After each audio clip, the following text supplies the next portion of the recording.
Welcome to another episode of Band Director Boot Camp, the podcast with productivity and wellness tips for busy band directors.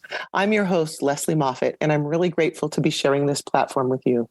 As busy band directors, we know you don't have lots of time to watch lengthy professional development webinars, so we share 20-minute tidbits with takeaways you can use to support you in this awesome profession in a healthy way. And today's guest is someone I met because we have a shared vision and love of all things that have to do with positivity and mindset and the importance of how that helps keep us well and do things in a healthier way. And Dr. Matthew Arau is the author of Upbeat, Mindset, Mindfulness, and Leadership in Music Education and Beyond. He's also the founder of Upbeat Global and is Associate Professor of Music and the Chair of the Music Education Department and Symphonic Band Conductor at Lawrence University in Appleton, Wisconsin. Dr. Arau serves as Leadership Editor for GIA Publications.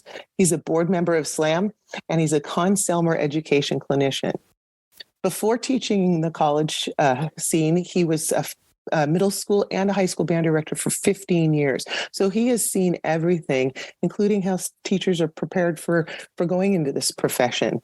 He continues to be active not only at the university, but he goes out and does all kinds of professional development. He's been at 34 states and 4 continents in person presenting workshops. He's part of NAFME national conferences. I just happened to catch him between keynote speeches. So we are getting a wealth of information in the next 15 minutes or so. So I'm going to shut up because you are here to hear from this guy himself. Dr. Matthew Arau, thank you for being here. And what did I leave out, or how would you like to introduce yourself to this group with a little bit more? Oh my gosh, Leslie, it's an honor to be on your amazing podcast, where we're just going to share some quick tidbits, because I know we, as busy band directors, we don't have a whole lot of time. So I'm excited to dig in, and thanks for the generous introduction. Oh, of course. I'm just so happy that you're here today. So I want to talk about your book because you put so much good stuff in there. We can just have you talk about stuff in there because I already know it's going to be amazing. And your book is called Upbeat, Mindset, Mindfulness, and Leadership in Music Education and Beyond. And in it, you discuss the importance of a positive mindset. And, we often hear about toxic positivity. So if you're all out there going, ooh, I don't want to do this, let me say this man is not going to talk about that. This is a whole different approach. And I've seen it in person and it's amazing. So can you share with us a few practical strategies that busy band directors can use to maintain an upbeat mindset despite the pressures and challenges we face in our roles? Yeah, and it's easier said than done, isn't it? Right, that's what we're going to talk about it. So the concept of the upbeat actually connects to being a conductor. And if you think about, as a conductor, when you give the prep beat, you hear the music in your mind before it's created, right? So we imagine the music in our mind. We imagine what we want to create ahead of time. That's really what having an upbeat mindset is about. Many of us during life, we focus on what's wrong. Wouldn't you agree? We just... As a rehearser, when we're rehearsing, we think about everything that's wrong. Maybe in life, it's so easy to go down that negative rabbit hole because there are a lot of things that are wrong and the challenges and struggles. But the idea of an upbeat mindset is, rather than focus on what's wrong, focus on what you want to create. And that's a whole different idea. Focus on solutions. So it's not that we ignore challenges and struggles, because they're certainly there, but what are we going to do about it is what it means to have an upbeat mindset. So we're solution oriented. We're solution finders. And we find when we can find the positives to look at, it actually expands our horizon of possibilities, like literally in terms of brain neuroscience, when we can focus on gratitude, for example, or focus on something that uplifts us, or spend time with somebody who has that energy that we want to just feel more of. It actually helps us get in a positive frame of mind. And when that happens, we are actually able to be better at relationships. Our immune system goes up. We feel better physically. We're actually smarter when we're more positive. And, it's all the qualities that I think we want to have as a teacher to be there to support our students. So having an upbeat mindset is, hey, maybe I'm not there right now, but I know that I can be there in the future. Certainly there's parallels with growth mindset, which is this idea that, if you have to say, I can't do it now, it's I can't do it yet. And so being really aware of your self-talk is a strategy I wanted to share with teachers today. and to think about, how am I talking to myself? So sometimes as teachers, maybe often as teachers, we tend to be really hard on ourselves. And sometimes we talk to ourselves in a voice that we would never talk to a child with. Wouldn't you agree, Leslie? Oh, yeah. And so I try to think of like, how would you talk to yourself if you were talking to your 8-year-old self, as an example? How would you treat yourself? And I like to think now as trying to treat myself like I'm my own best friend. And to really start to think that it's okay to love yourself. I think so much often as teachers, it's always about external, like how can we serve and lift everybody else? But it's time that we recognize in order to fully love another, it begins with that self-love. Like we can't give what you don't have inside. So having an upbeat mindset is being aware of your self-talk, focusing on where you want to go, setting an intention for what you want to create, rather than being a pinball bouncing around the pinball machine.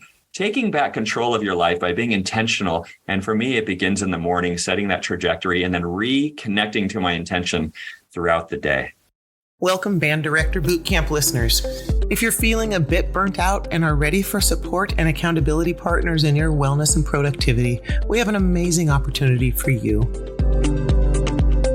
Join our 90-day virtual boot camp, a community initiative designed for busy band directors like you who love their job but seek a more sustainable approach. We'll meet weekly, discuss your wellness goals, and develop strategies to help you achieve them. We'll tackle productivity hacks and fine-tune systems for the upcoming school year.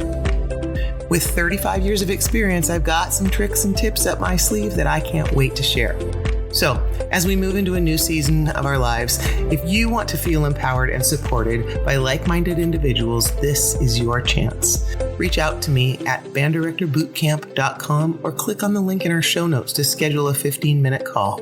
Let's ensure this is the right fit for you, get you signed up, and embark on this wellness journey together. Because together, we rise. Taking back control of your life by being intentional. And for me, it begins in the morning, setting that trajectory and then reconnecting to my intention throughout the day. The upbeat part where you said, we always focus on everything that's wrong versus what you want to create. Yeah, we've all done this. Have you ever gone into a rehearsal not having done the score study you need? So you're kind of sight reading with the kids. You don't know what you want. So you don't really know how to get them there because you're not sure where you're taking them. And it's the same. Yeah. So it's what a beautiful musical. You had that such a beautiful musical example. And I love your title. Every time I think of that, I'm just like, oh, so many things you can apply it to, all of life, upbeat. So, yeah. So I know you've got a ton of experience and have done a lot of research in the field of music ed. So I want to ask you to share, like, do you have any productivity or time management tips that we tend to juggle multiple things at once, right? All the time. It's not just walk in and do rehearsals. So what advice would you give for folks on that side of it, the time management or productivity?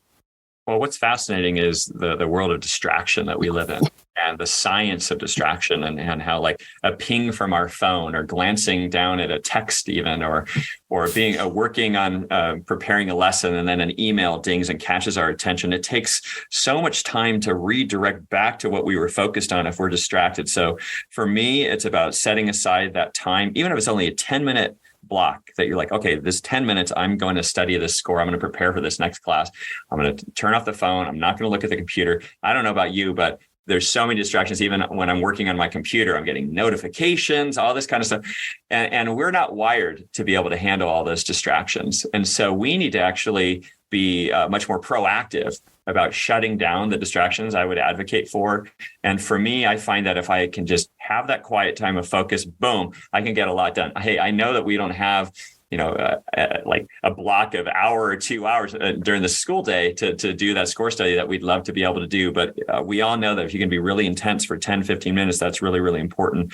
When you do have time to study, actually, I want to share the Pomodoro technique, which is really important. And what that is if you can set aside block time to prepare, maybe on the weekends, it's important to work focused for 50 minutes and then take a 10-minute break. And then work for 50 minutes and then take a 10-minute break. And on that 10-minute break, avoid the temptation to look at your phone, avoid the temptation to check your email. Like really take a break every 10 minutes. It's going to increase your endurance so you'll be able to have high energy throughout the entire day.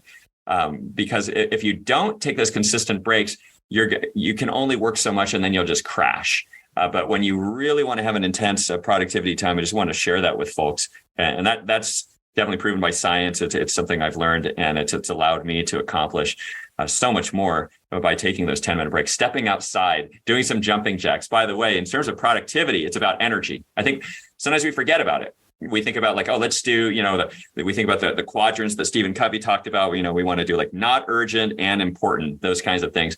But really it's about how do you sustain your energy through the day? So here's a quick tip. Go ahead and stand up. And if you're in a place where you can do this right now, just start to bounce into your heels and just bounce up and down into your heels and just kind of like bounce and get wiggly like your Gumby, just like shake it out. And I know your students will think you're crazy if you do this, but just go ahead and bounce. And this is actually from a Chinese energy practice called Qigong. And it actually is something I do every single morning after I do my morning stretches, do some yoga stretches. And I'll do this bouncing in place, and it completely energizes you. You want another tip? Just go ahead and take your hands and kind of lean forward a little bit and just pound your lower back up and down along your kidneys. And that will energize your entire body. So those are 2 tips, because a lot of productivity is just that we're low energy. We're not getting as much done. But if you can keep your energy up, go ahead and do that. And you could do that between classes. Totally. If your energy is lagging, oh, Matthew, you're brilliant. More than 1 or 2 tidbits that I'm getting today. You guys, this is a jam-packed session. Yes, I know who to bring on board, don't I? Just pat myself on the back. Hey, I know you have this thing you talk about in your leadership workshops and the like, the power of get. Can you tell us what that means and expand on it for us? Absolutely. The power of get is something that came to me in a morning when I was journaling during the pandemic. I was journaling on September 12th, 2020. And on that day, I started thinking about the day before, but I didn't journal on the day before September 11, 2020. I actually went back in time and reflected on my 9/11 experience. And I was in my 5th year of teaching. I was a middle school band director, and it was, of course, a horrible, traumatic day for everyone.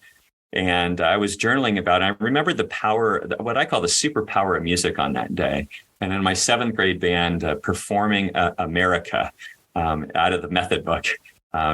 Da da dee da da da da da dee da da da dee da da, right, over and over and over again. And then in the 8th grade band, performing Amazing Grace.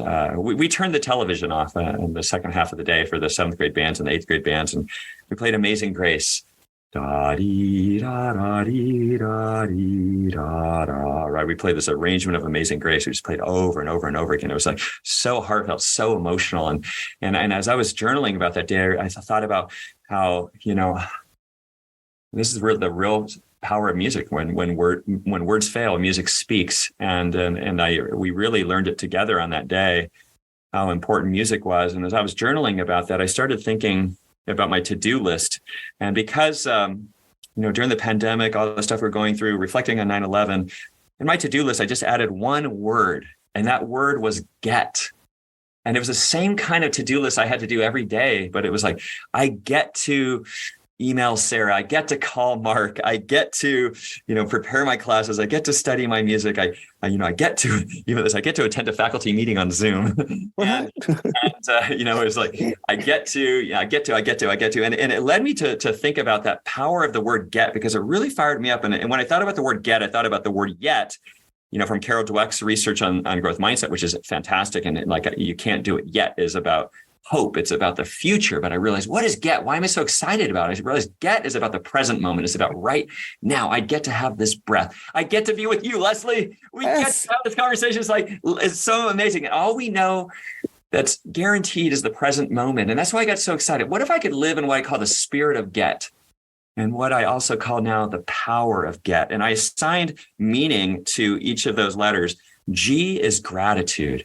And when we focus on gratitude intentionally, even when we're having a hard day, if you find one thing to be grateful for, your mind will start to scan your environment to find other things that you're grateful for, because our thoughts are sticky. So if we focus on something that we're grateful for long enough, that becomes a sticky thought. It starts to attract other thoughts like it. We'll start to see other things that we're grateful for. And all of a sudden, our mood starts to lift. E is enthusiasm. And the word enthusiasm, the origin is actually from Greeks. And it actually literally means the divine within us. Isn't that beautiful? To live with enthusiasm. Think about the spirit within you. And what if you could live every moment with enthusiasm? And talk about an example for all of us, Leslie Moffat. Holy cow, right? And then T is treasure. And T is treasure, to treasure the folks in our life, our students, to treasure even our administration, folks, right? Treasure the people in our lives, our family members. But you know what? The most important treasure is you. I think that's the hidden treasure. Maybe that's the most uncharted territory is looking within and seeing the light within each one of us, because each one of us has a light to shine, to give. And the more you let your light shine, that you empower your students to have their light shine. And so how do you live with the spirit of get? How do you live with the power of get? You start to put get into how you talk to yourself. I get to have this day. I get to work. I get to meet with students. And as some teachers even write, I get to statements on, instead of I can statements, I get to statements on the board. They've made power of get boards where students share gratitude for each other and completely changed the culture of the room just with one 3-letter word. Well, guess what's going up in my school room next year? I love that. I love that because, I love that. It's just so cool.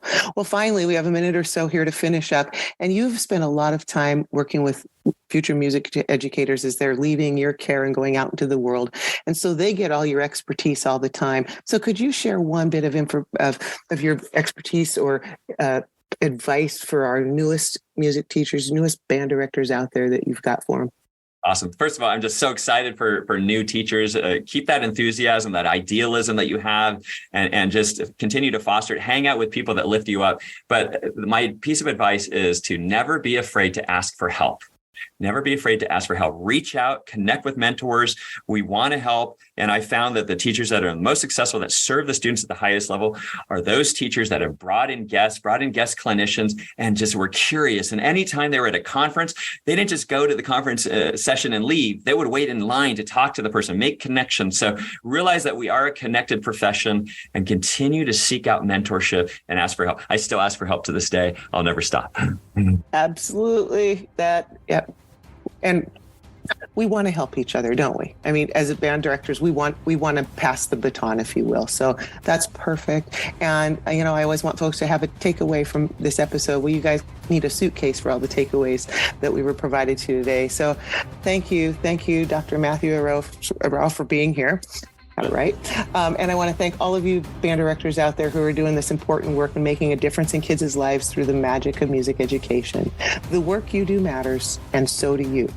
Join us next time on Band Director Bootcamp for another episode of productivity and wellness tips to make your life a little easier.